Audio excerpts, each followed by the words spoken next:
commencement, il y a cette demande du mouvement pour un monde meilleur. Une demande qui m'a mise en mouvement, justement, parce qu'elle faisait écho à mon chemin de questionnement personnel, et pas seulement au mien. D'abord, je voudrais te dire que comme professeur de philosophie, et comme citoyen, j'ai un sentiment d'urgence absolue. On n'est donc pas dans une aimable conversation où il s'agirait de disserter sur telle et telle chose. C'est demain l'urgence, enfin c'est maintenant. Et le cataclysme, c'est demain si on ne fait rien. Donc l'idée, c'est pas de se dire de toute manière, on évoque des fantasmes. Mais non, la science a montré que, et donc ça c'est un élément très important.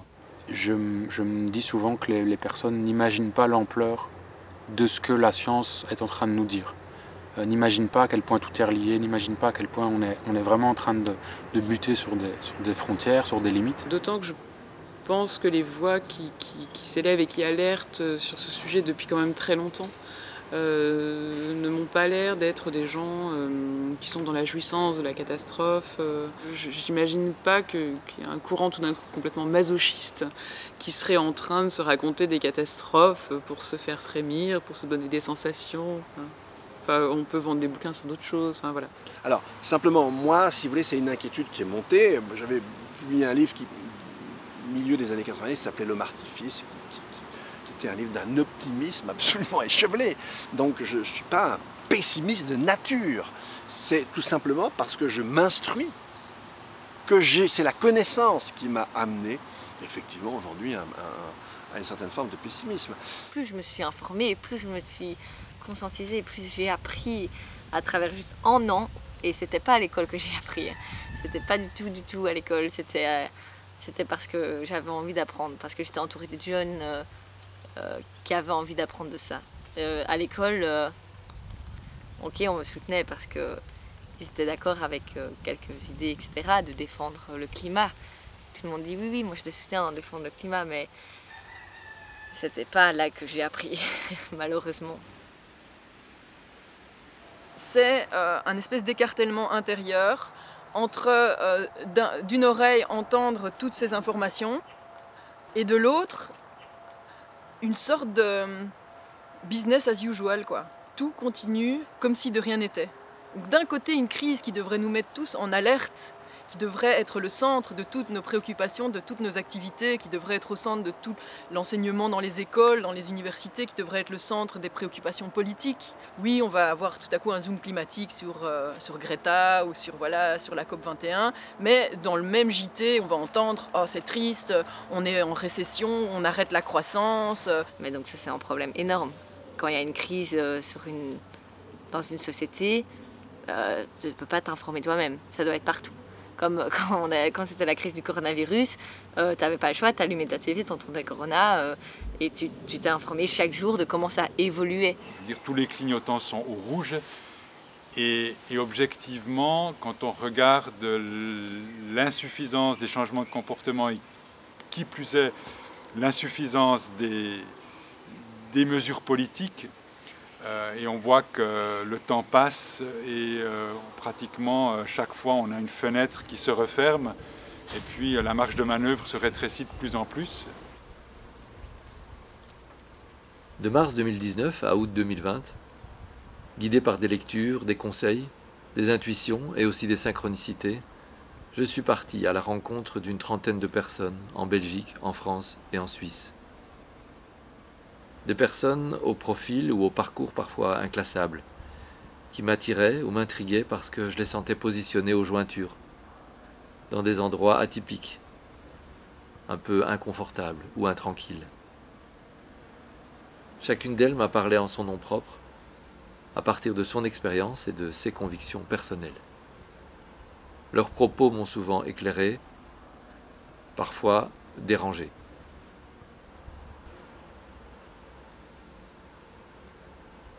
Je me suis un peu habitué à être Monsieur Collapse, Monsieur Effondrement. À chaque fois que j'arrive, j'amène les mauvaises nouvelles. Je suis habitué. En 2015, Pablo et son collègue Raphaël Stevens ont publié « Comment tout peut s'effondrer », petit manuel de collapsologie à l'usage des générations présentes. Ceci dit, si on considère que la question de l'effondrement ou des effondrements, c'est la question de la mort, il forcément ça plombe toujours l'ambiance, quoi. Les gens dans notre société n'aiment pas trop parler de la mort. Donc il y a la manière de le faire, il y a la manière d'aborder les choses.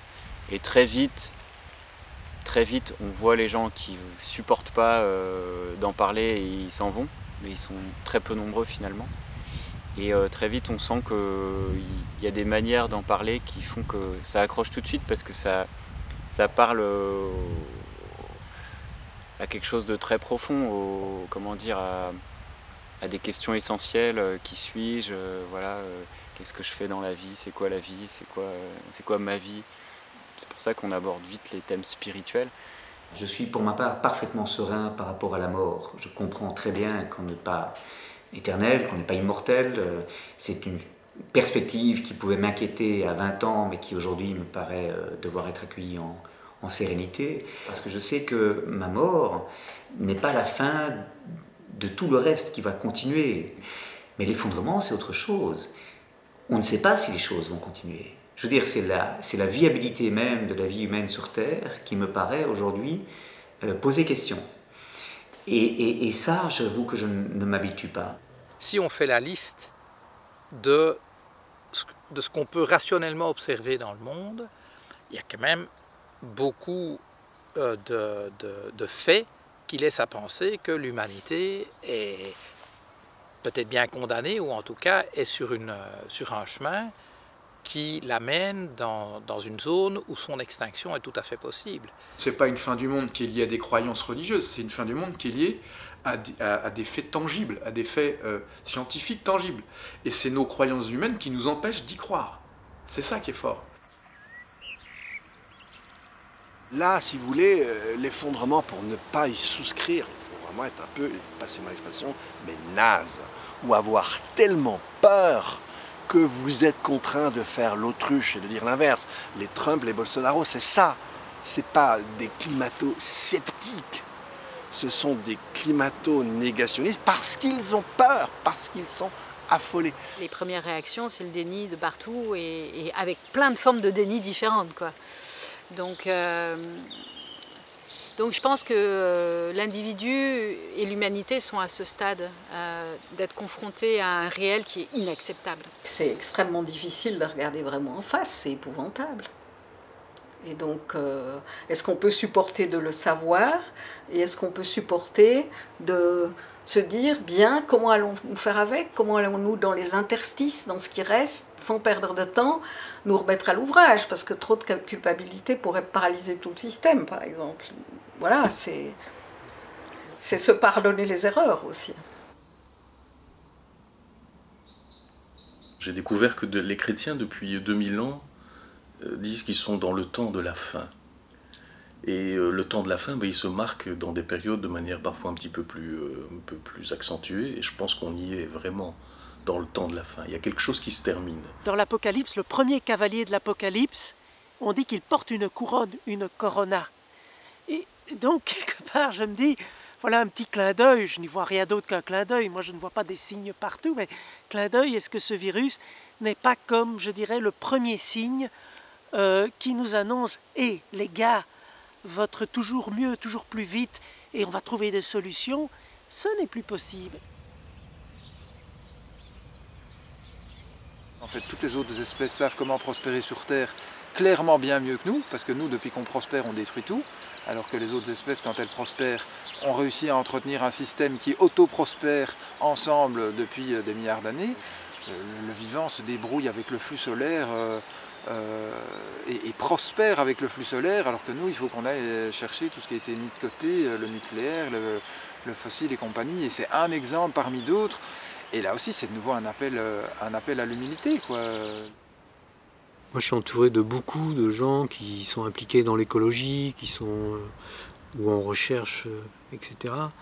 Et il y a ces mots amour, humilité.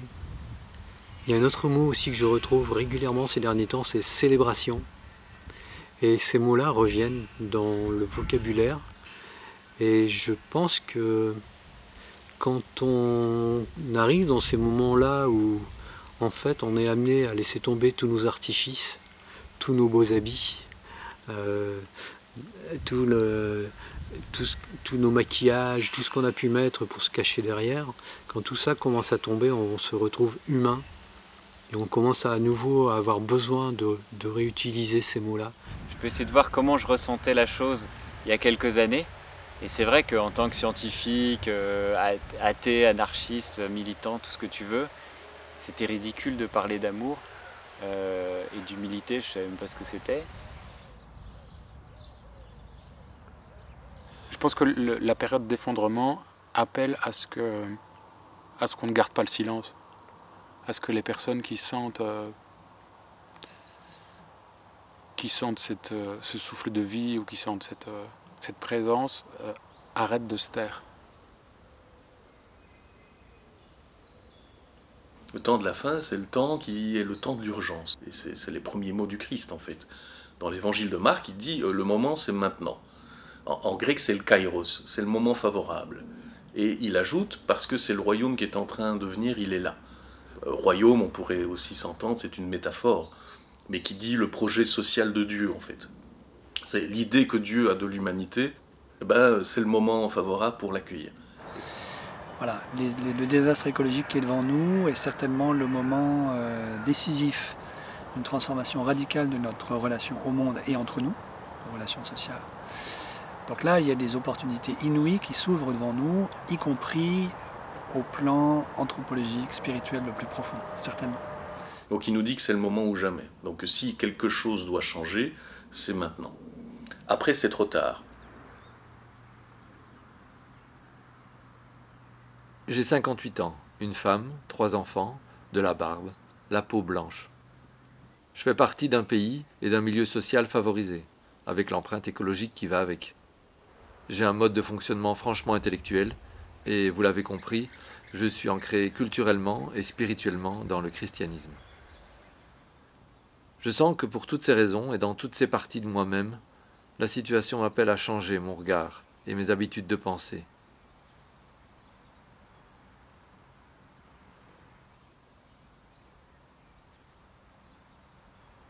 C'est pour ça que je suis allé vers ces personnes qui ont beaucoup de points communs avec moi, mais aussi de belles différences. J'ai entrelacé leurs paroles pour essayer de traduire en une voix chorale le parcours de ma transformation.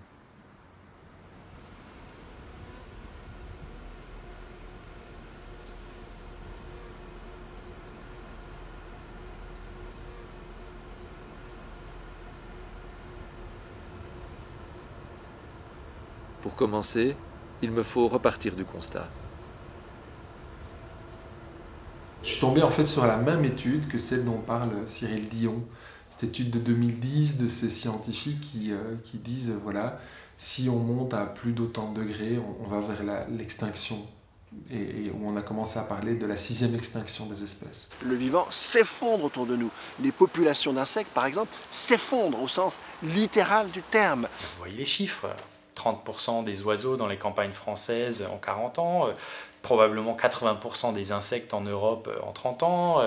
Je prends vraiment ce temps de passer du chiffre au réel. C'est-à-dire je ferme les yeux et je me dis mais de quoi on est en train de parler quoi? C'est qui? Qui sont ces oiseaux? Qui sont ces insectes? Là, moi je suis apiculteur, vous voyez, c'est une année extrêmement difficile. Sans exagérer, c'est peut-être la pire de mémoire d'homme, enfin c'est même sûr, c'est la pire de mémoire d'homme connue. Un matin, j'ai pris peur, j'ai dit à mon épouse, on partait au boulot, et on prenait chacun notre sac, là, et puis j'ai dit, mais on n'entend pas les oiseaux? Et ça m'a fait drôle, alors que c'était au printemps, et d'habitude, on a des arbres à la maison, il y a plein d'oiseaux qui sifflent le matin tôt, et tout, là, c'était grand silence. J'ai entendu d'ailleurs quelque chose pour ça de très beau, c'était dans un podcast de France Inter, où un naturaliste, je pense américain, qui chaque printemps depuis des années c'est un acousticien, il va écouter le son des forêts, et il dit, là ça fait 2 ans que c'est le silence, et ça vraiment, c'est dur.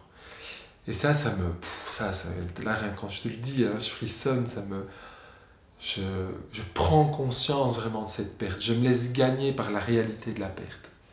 Elle est là, quoi. Toutes ces espèces ont disparu.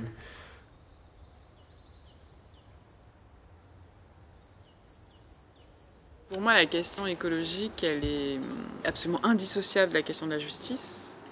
Et disons qu'au bas mot, si on ne voit pas tellement de problèmes pour soi, et qu'on trouve que si finalement un jour il n'y a plus d'hirondelles, c'est pas non plus...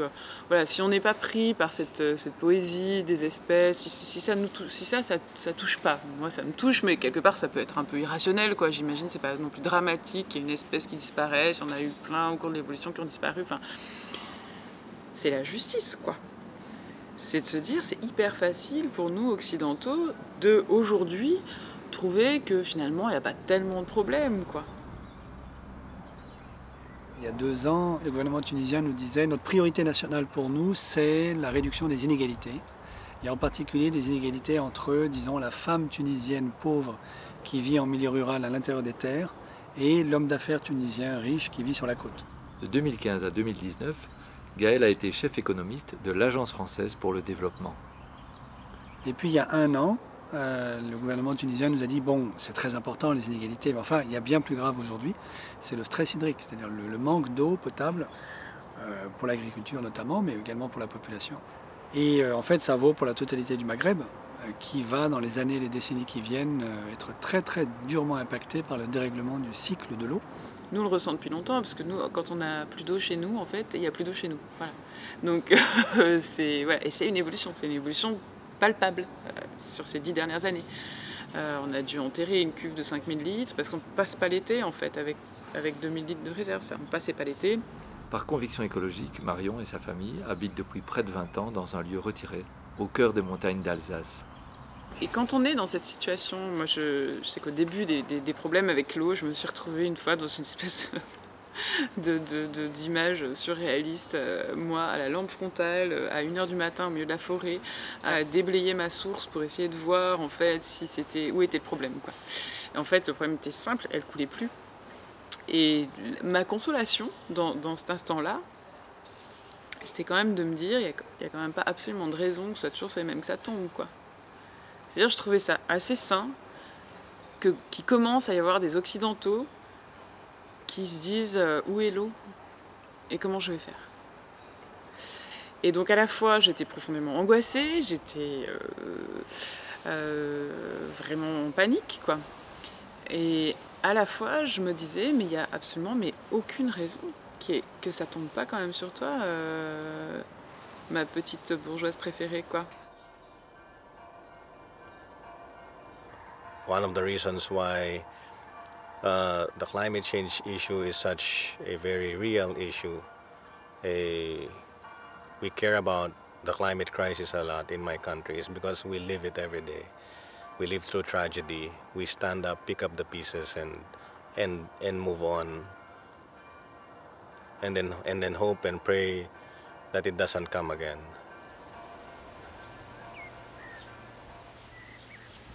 Je crois que ce que vivent certaines personnes liées à la crise écologique aujourd'hui dans le monde et ce qu'on va être amené à vivre dans le futur en termes voilà, de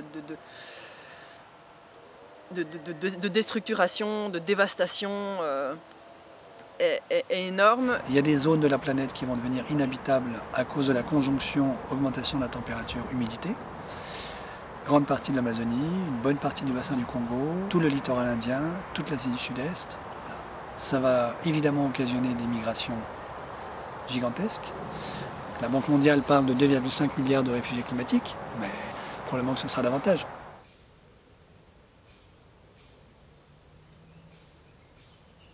Je suis passée un peu par toutes les couleurs de l'arc-en-ciel, parce que c'est vrai que c'est pas... voilà, il y a quand même des phases avec des prises de conscience, certains jours qui sont lourdes et qui sont angoissantes.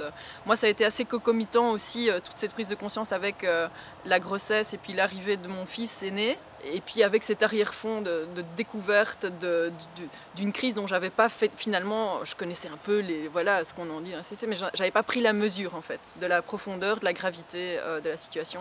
Et par exemple quand on étudie les mécanismes du trauma.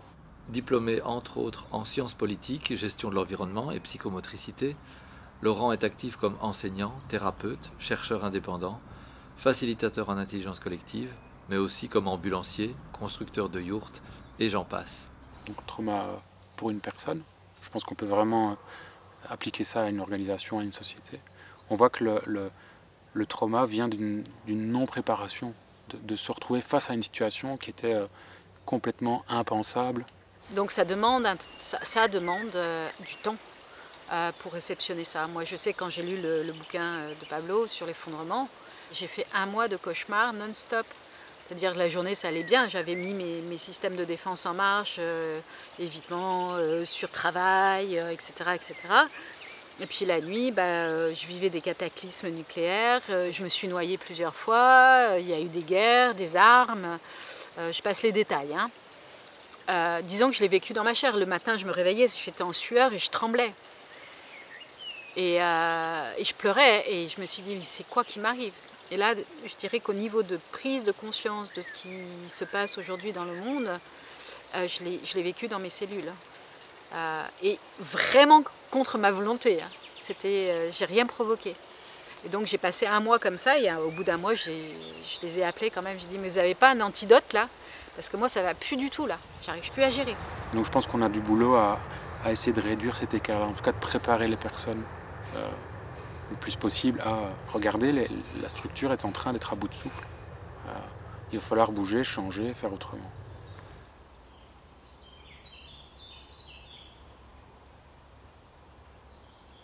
Je crois que le réel problème, c'est le système dans lequel on vit. C'est horrible. Moi, ça fait 1 an et demi que doucement je m'informe et chaque jour je change parce que je ne peux pas accepter le système dans lequel on vit. Mon grand moment de prise de conscience, ça a été un tour du monde que j'ai fait entre mon master et le début de mon doctorat. Et notamment en Inde qui a été le premier pays où j'ai passé 2 mois. Donc c'était la prise de conscience que la question écologique, non seulement elle est réelle. Bon, en France, il faut qu'on vous parle des indicateurs de pollution atmosphérique. Là-bas, vous passez, le soir, vous vous mouchez, c'est noir, quoi. Donc c'est évident. Et non seulement elle est réelle, mais c'est une question de vie et de mort. Parce que c'est un modèle meurtrier. Enfin, je veux dire, si vous écoutez Yves Sagno, si vous écoutez des gens qui vivent le changement climatique au premier chef, ce système tue. C'est pas ce système abîme le vivant, ce système tue, point. Il tue la nature, il tue des humains, d'accord? On tue réellement des personnes pour le système dans lequel on vit aujourd'hui, pour qu'il puisse fonctionner, pour qu'on puisse faire plus vite, pour que nous, en tant qu'Européens privilégiés, on puisse avoir tout ce qu'on veut et que derrière, jamais on réalise ce qu'il y a vraiment. Il y a plein d'urgences auxquelles on doit s'attaquer aujourd'hui, quand on voit les inégalités, tous les gens qui sont aujourd'hui écrasés par un système qui ne leur donne aucune place, qui sont exclus.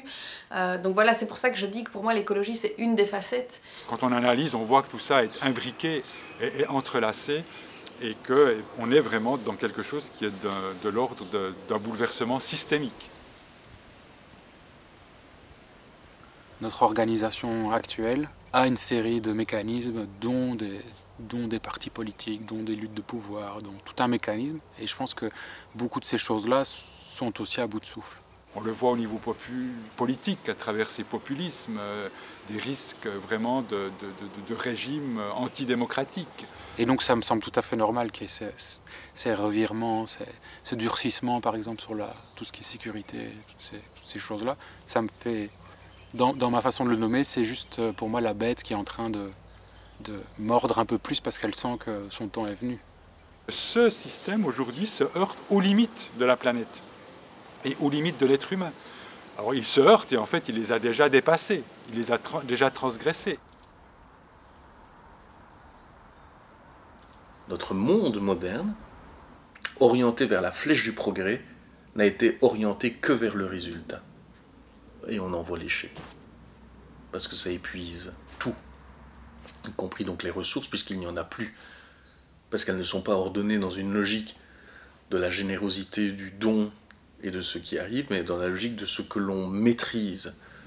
Et on maîtrise quoi? On maîtrise le temps et la production en vue de ce que ça... de ce que ça contente notre avidité. J'ai cette métaphore on serait dans une civilisation du muscle. Civilisation qui travaille par la force, par j'impose, par je tiens. Et je pense qu'il y a des civilisations qui sont des civilisations du squelette et que biologiquement on est fait pour pour tenir avec notre squelette et pas tenir avec tous nos muscles, parce que ça consomme une énergie folle de tenir par ses muscles. Notre squelette est fait pour juste se déposer. Et je crois qu'on est dans une société du muscle qui veut tenir, tordre, prendre, et qu'on est appelé à passer dans une civilisation du squelette. Le courage de ces personnes m'impressionne. Ce n'est pas un rôle qu'on endosse volontiers, celui de prophète de malheur. Je repense au personnage de Jonas dans la Bible. Quand Dieu lui demande d'aller prophétiser la destruction de la ville de Ninive, il s'enfuit. Il se précipite sur un bateau qui va dans la direction inverse. Qui ne préférerait pas aller faire du tourisme plutôt que de s'en prendre plein la figure à jouer les Cassandre ou les Greta Thunberg?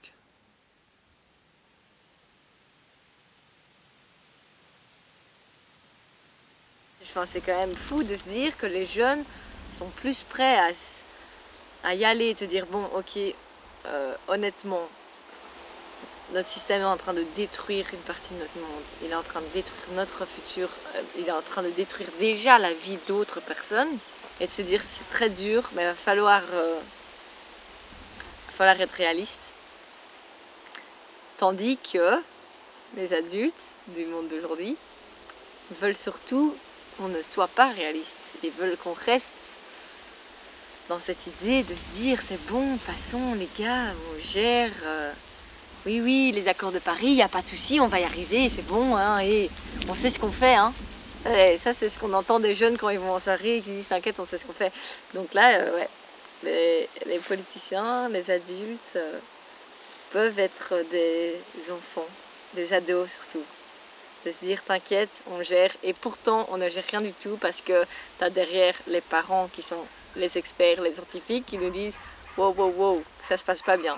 En fait, c'est quitter le stade de l'adolescent, enfant qui se croit tout permis, à passer à l'âge adulte où on est responsable de ce qu'on fait, des actes qu'on pose. Et ça ne veut pas dire devenir triste. Hein. Je pense qu'il y a beaucoup de joie quand on est là-dedans. Comme il y a beaucoup de tristesse chez les adolescents qui consomment du plaisir ou qui sont là-dedans, c'est pas ça, il n'y a pas d'épaisseur. Quand je dis ça, je fais référence à certains auteurs qui parlent du fait que notre civilisation est coincée dans une posture patho-adolescente. Je ne sais pas si Vincent en a parlé, mais moi ça me travaille beaucoup, c'est de voir à quel point soit on se réfugie dans le confort de ne pas devenir adulte, soit en tout cas on ne s'autorise pas à le devenir, en s'inventant des tas de peurs qui sont souvent des peurs de rejet, en fait, des peurs d'être rejeté de son groupe qui est dans les mêmes peurs. C'est la même chose pour l'agriculture bio. Tu vois, le passage au bio, plein d'agriculteurs ont des verrous psychologiques parce qu'ils ont peur que les voisins se foutent de leur gueule. Ouais, ils nous prêtent pour, je sais pas moi, une femmelette ou un bobo. Ou, tu vois, et tous les préjugés sont là et ils osent pas. Et qu'en fait, on se rend compte qu'une fois qu'on traverse ces peurs et qu'on dit tout haut ce qu'on pense tout bas, que d'abord on se rend compte que le monde ne s'écroule pas, justement, il ne s'effondre pas pour le coup, et que par ailleurs, chaque fois qu'on libère sa propre parole, et l'effondrement est vraiment un sujet en or pour ça, c'est que depuis que nous on parle effondrement, il y a des tas de gens dont le cri du cœur principal c'est de nous dire merci, enfin, maintenant je me sens plus habilité et conforté à parler de quelque chose que je pressentais, et où j'avais peur de passer pour un fou, et où je passais d'ailleurs parfois pour un fou les rares fois où je m'y suis hasardé, et où maintenant je peux sortir vos 500 références et dire il n'y a pas que moi qui en parle et je ne suis pas fou. La prise de conscience de la réalité de l'effondrement amène immédiatement des réactions qui sont notamment celles du déni, ou dont je ne veux pas savoir, ou non c'est pas vrai, ou ça n'existe pas, ou non c'est pas pour maintenant, enfin bref. On remarque quand même que les enjeux, par exemple les enjeux climatiques, se donne essentiellement un fondement scientifique. Et c'est très important, et c'est évidemment très important. C'est une façon de dire que c'est pas du cauchemar, que c'est pas de la magie, c'est pas de la mythologie, c'est vrai. Bon.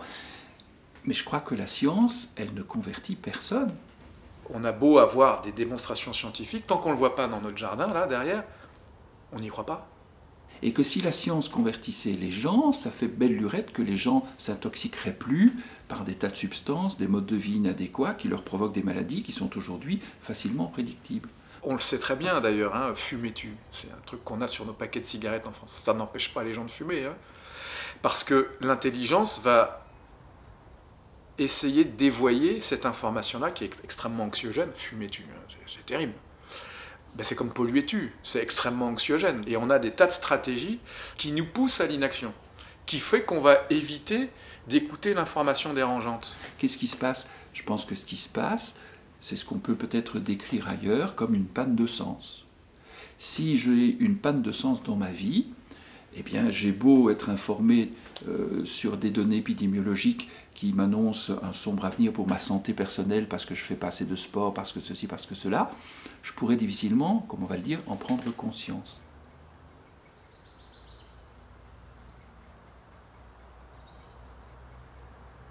Ce à quoi on fait face aujourd'hui, je pense que c'est un deuil. On apprend une disparition, on apprend une fin, en tout cas la fin d'un monde tel qu'on le connaît. Il y a déjà toute une série de pertes d'illusions. L'illusion que notre monde peut continuer à croître, l'illusion que les années qui vont arriver vont pouvoir se transformer d'une façon douce et positive comme le développement durable aurait souhaité.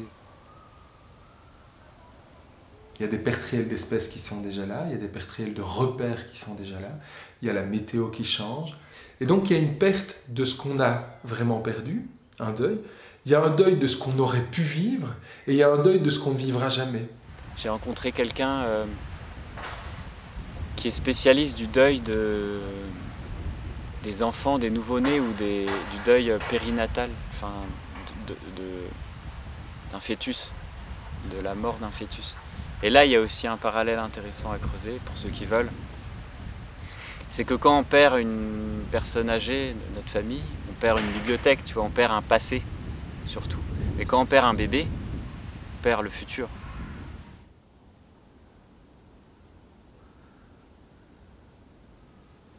À ce moment-là, sur ces questions-là, faire son deuil, c'est se réinventer. Parce qu'on prend conscience qu'on va peut-être souffrir de certaines façons qu'on n'avait pas pensé. Souffrir d'un déplacement, souffrir de la faim, souffrir de la perte de notre travail. Tous ces endroits qui génèrent de l'incertitude, quoi.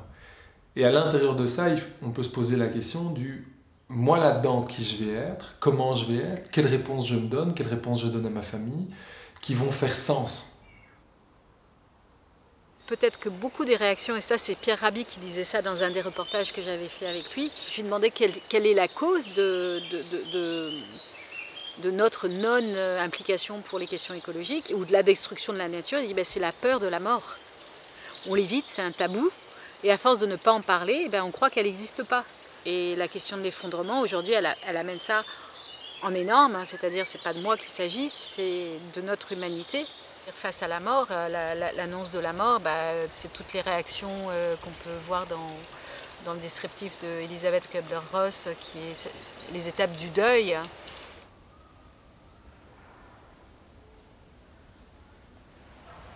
Les 5 phases de Kubler-Ross, c'est pas vraiment le deuil. Mais en fait, elle a étudié la fin de vie. C'est les stades de quelqu'un qui se rend compte qu'il va mourir, qui a une maladie incurable ou je sais pas quoi. Et en fait, il passe lui-même par ces stades parce qu'il va mourir lui-même. C'est pas qu'il a un proche qui est mort, tu vois. Et c'est vachement plus intéressant de le considérer comme des stades de la fin de vie. Parce que ce que dit Kubler-Ross, c'est que quelqu'un qui se rend compte qu'il va mourir, en ayant un entourage qui lui permet de passer par ces stades, c'est très beau à voir, ça lui permet d'arriver au stade de l'acceptation, qui n'est pas du tout une sorte de stade BA, tu vois, de passif. C'est un stade de joie, de plénitude incroyable, qui permet parfois la rémission ou la guérison. Et c'est ça le paradoxe, c'est qu'en acceptant la mort ou le passage, ça donne un élan de vie assez incroyable, il y a eu plein de témoignages, Kubler-Ross elle témoigne de ça, et c'est cet élan de vie qu'on cherchait. L'effondrement, évidemment, c'est un mot compliqué à entendre, difficile à entendre surtout, je pense, surtout pour des jeunes de notre âge. Enfin, t'arrives dans un monde et on vient te parler d'effondrement, ça donne pas envie de vivre dans ce monde. Pour moi, le discours de l'effondrement peut être très dangereux parce qu'il peut démobiliser et dépolitiser, mais il peut aussi stimuler à l'action parce qu'il provoque un choc tel qu'on ne peut pas ne plus comprendre l'urgence. C'est ce choc que moi j'ai reçu, et c'est ce choc qui aujourd'hui me motive. Décrire quelque chose comme inévitable, c'est nous donner la force de combattre ce inévitable.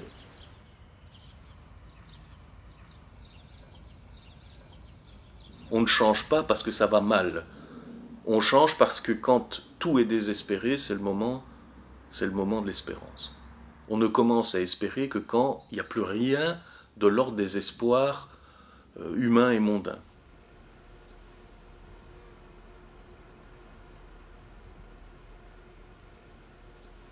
Pour beaucoup d'entre vous, le contenu de ce premier épisode n'était sans doute que la redite d'un diagnostic déjà bien connu. Pour d'autres, ces propos paraîtront trop courts, simplistes, pessimistes, pas assez argumentés, manquant de contradicteurs. J'aime assez cette réponse de la petite Bernadette de Lourdes aux enquêteurs qui l'assaillaient de leurs questions. Je ne suis pas chargé de vous le faire croire, je suis chargé de vous le dire. Évidemment, ici, il ne s'agit pas de croyance, il s'agit de savoir. Donc libre à chacun et chacune de se renseigner par ailleurs sur les faits.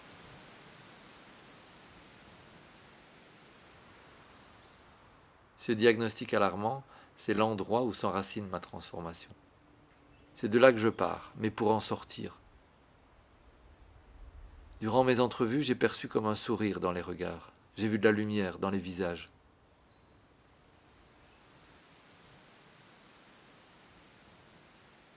Ça pique ma curiosité et mon désir.